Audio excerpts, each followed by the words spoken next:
for International Affairs here at the EGA, but that would be selling her somewhat short.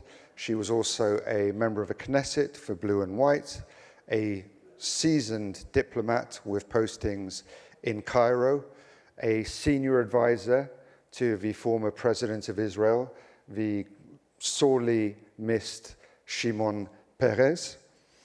And with that, I'll invite my dear colleague up to handle the next discussion. Ruth, please.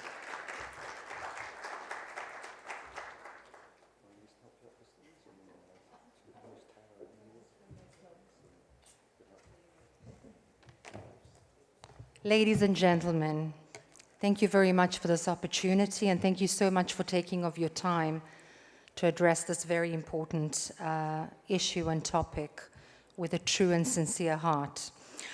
Our next guest, ladies and gentlemen, is a leading CEO in one of the largest IT consultancy firms in the United States, Genesis 10. He has been appointed to serve repeatedly by US presidents as a board member of the US Commission for the Preservation of America's Heritage Abroad, both on the left and the right, all presidents. In his role, he led efforts to uncover mass graves across Poland of Jews murdered by the Germans. He is also a leading voice in Jewish America, as well as being a very generous philanthropist to a number of causes worldwide. We are also incredibly grateful that he serves as our very own international relations expert and commentator at the EJA. Please, it is my great pleasure to invite Mr. Hurley Lipman to come to the stage.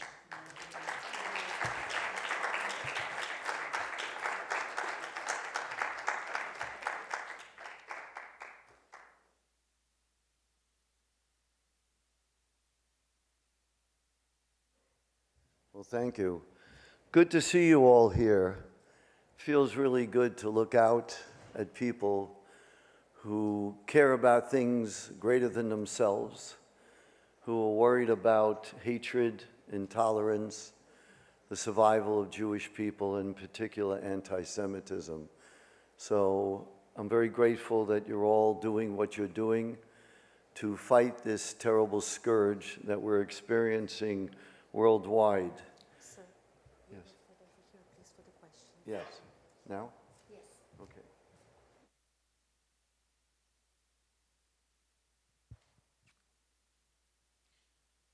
So it's a great pleasure to have you with us. You come all the way from America. When you view, sir, the anti-Semitism, the surging anti-Semitism, anti-Zionism on the European continent, what are your thoughts? It would be interesting because of the perspective you have from across the Atlantic. Just a few thoughts from your part to begin with, please. Well, American Jews are also victims of anti-Semitism, but the difference between European Jews and American Jews is that American Jews are organized, American Jews have money, and American Jews have power, and they're using it. We are using it. America has an organization called AIPAC, which stands for the American Israel Public Affairs Committee, for example, which is a very potent, powerful political arm that supports a strong America-Israel relationship. To the best of my knowledge, Europe has nothing like that. Also, America has increasingly stronger laws to fight anti-Semitism. As much as America has its struggles with anti-Semitism, and it's getting worse, whether you like President Trump or don't like President Trump, he is doing more to fight anti-Semitism than any president I could think of. And perhaps the best example is the universities. He has gone to war with the most radical American universities to make them stop being anti-Semitic.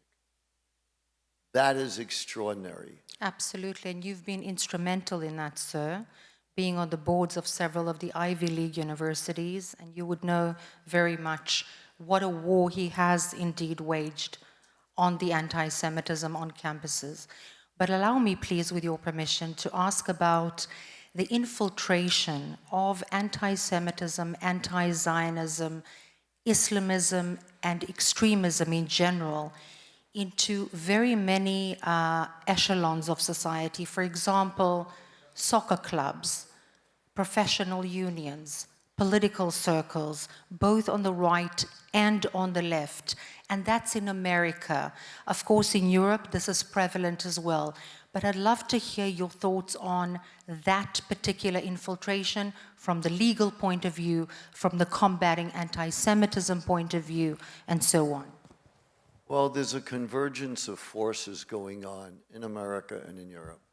One led by the Muslim Brotherhood, financed by Iran, in particular Qatar, Turkey, and abetted by Russia, which is trying to infiltrate all areas of the United States in ways that are hostile to Jews and are viciously anti-Semitic, particularly the Muslim Brotherhood. They have thousands of charities where they're trying to gain huge influence, and they're doing it successfully. There's a law now, or a bill that's up for voting, whether they should be designated a terrorist organization. Then you have, on the extreme left, the woke, as we call them, that have dominated universities. I'm on the board of 2 American Ivy League universities. And a conservative, I asked both boards openly, would a conservative get tenure? Tenure means you're kind of set for life. That's what all professors try to obtain. And the answers at both major American Ivy League universities was basically a no, which is shocking. Only 3% of the faculty of the Ivy League universities identify themselves as conservative or Republican. And I raised this question because America is about 50-50, half a Democrats, half a Republican. So you have that element, money from Qatar, the leftists that have an overly simplistic view of either you're the oppressed or you're an oppressor. I saw in one of the videos here, I can't remember it now because it's so horrific. Oh, rape is resistance. Rape is resistance. I don't think I've ever seen that in history.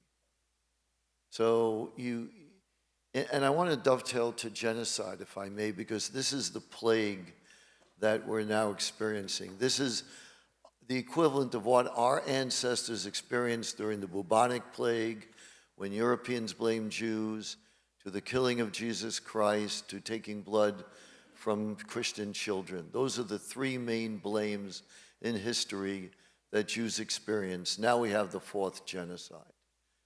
Now I want to just take a quick moment, if I may, to explain when I've heard speakers say we have to combat it, but we're not giving the reasons to prove why it's not genocide. If it is genocide, then we need to own it and talk about it. But it's not genocide, and here's why.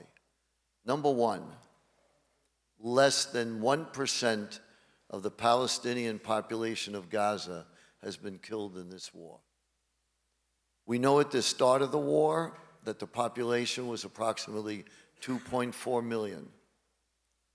Then the other statistic is from the Gaza Health Ministry. They're controlled by Hamas.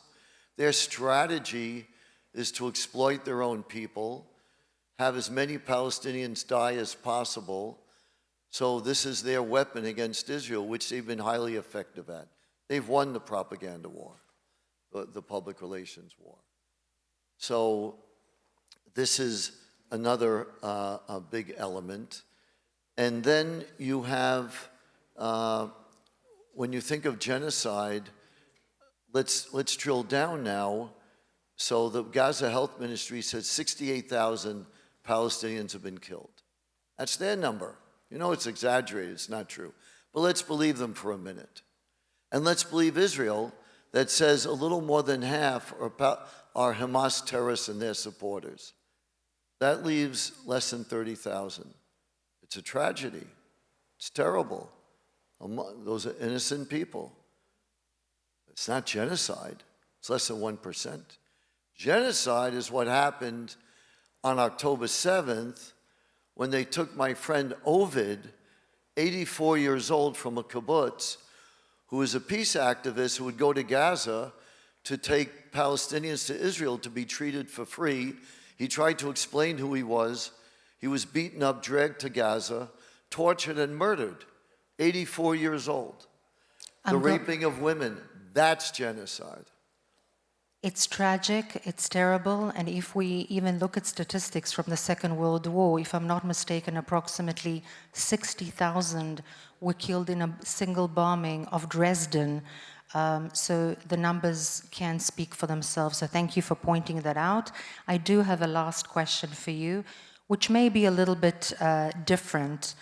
Of course, there's an infiltration of foreign powers into European institutions as well as American institutions.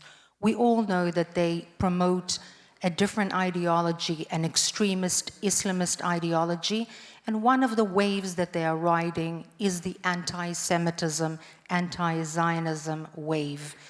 What would you propose to do? Should we follow the money? Should we legislate against foreign intervention? How?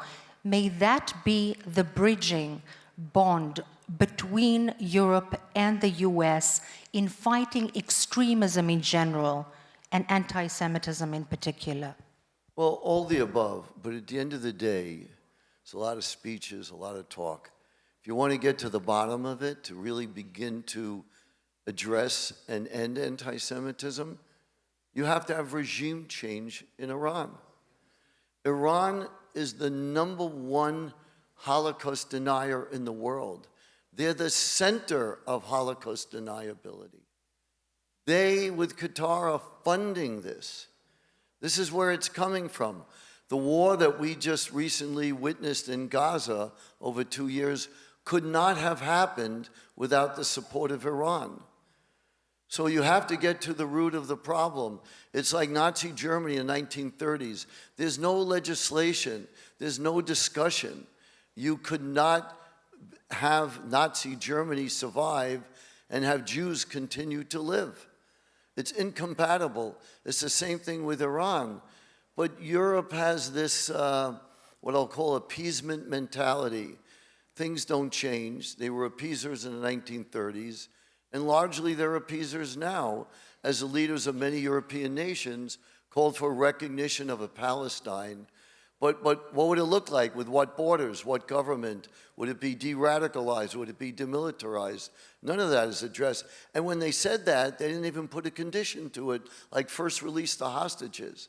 Think what that tells you. Well, I think, unfortunately, we have to end this very, very interesting conversation. However, perhaps if there is more of an understanding amidst the Europeans that this kind of extremism is not only against the Jews, this is just the first sort of sign of the antagonism, the extremism, the rotting of a society from within the entire society, and not just the Jewish part of it. Well, on that note, as you may have heard, it always starts with the Jews. It never ends with the Jews. Jews are the canary in the coal mine. Exactly. Thank you so much, sir.